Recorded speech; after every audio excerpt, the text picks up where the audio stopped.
there's the food industry, which is a $1 trillion industry. I mean, and uses very similar kind of tobacco industry style techniques in terms of paying off scientists and funding studies and having really corrupting influence on the scientific process. And basically, there's a famous tobacco industry memo, "Doubt is our product." That was a PR specialist that was hired by the tobacco industry. They came out, and their strategy, "Doubt is our product." They didn't have to convince people that smoking was good for them. All they had to do is just introduce enough controversy that, maybe smoking doesn't cause cancer. Maybe smoking's not so bad for you after all. All they had to, because then they win. Then all that we need is enough confusion, and then people that throw up their hands and, "I'll forget it, I'll just do whatever I want to do." I mean, so that's all. So the industry just has to keep the public confused, which they've been doing a very good job at. Look, big pharma is one of the most profitable industries, and and it's not the reason they're not researching new antibiotics, things that we need, is because it's taken for 10 days. That's not useful. No, we want drugs you take every single day for the rest of your life, right? And what are those? Those are chronic disease drugs, right? High blood pressure medications, for example, right? You have to take them every day for the rest of your life because they don't treat the underlying cause of the disease, right? You can artificially lower your blood pressure with chemicals, which can be life-saving and prevent end-stage end organ damage, like protect your eyesight, not get a stroke. But you have to take them every day for the rest of life because you're not actually treating the cause, which is this damaged, dysfunctional, crippled, clogged arteries. And so why would you, why would you do that? And they're not effective. But look, and it's not just the drug companies, doctors. The number one reason people go to doctors is actually blood pressure checks, right? And they're the simplest. If you're a doctor, that's your favorite patient coming in for blood pressure checks. The easiest, quickest, you can get them in, get them out, right? Doctors love treating high blood pressure like this.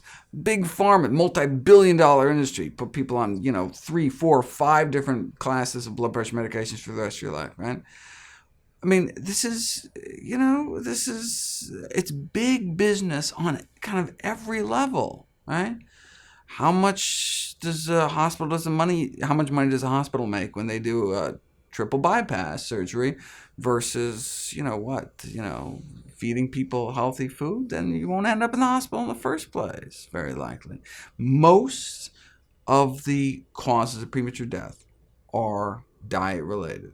So the Global Burden of Disease Study, which is the largest study of risk factors ever undertaken, it was funded by the Bill and Melinda Gates Foundation, found that the number one cause of death, number one cause of disability in the United States, diet. Number one, tobacco smoking has now slipped to number 2. Number one cause of death and disability. So you think, hey, number one things taught in medical school, right?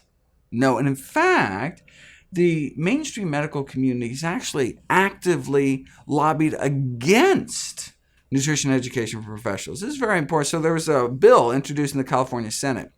It requires just a few hours of nutrition training every 2 or 3 years for physicians. We all have to get continuing medical education credits to stay on top of things. We know they didn't get any nutrition or very little nutrition in medical school. So look, at least you're out, you're practicing now. It requires just a few hours. Who came out against getting a few hours every few years in nutrition? The California Medical Association. Even the family practitioners, the surgeons, they all came out opposed, and the hearings are public. You can actually, they have their videotape, and you can actually watch and use and see this kind of crazy convoluted logic and slippery slope arguments. And it's interesting. What's ironic is that to this day there's actually only one requirement in the state of California for continuing medical education credits, and that's for end-of-life terminal care, for analgesia, painkillers in end-of-life care, like in a hospice situation,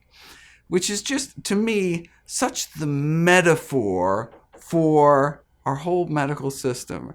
The one thing we have to know about is to take care of them when there's no more hope, when it's all at the far end, instead of this emphasis on prevention.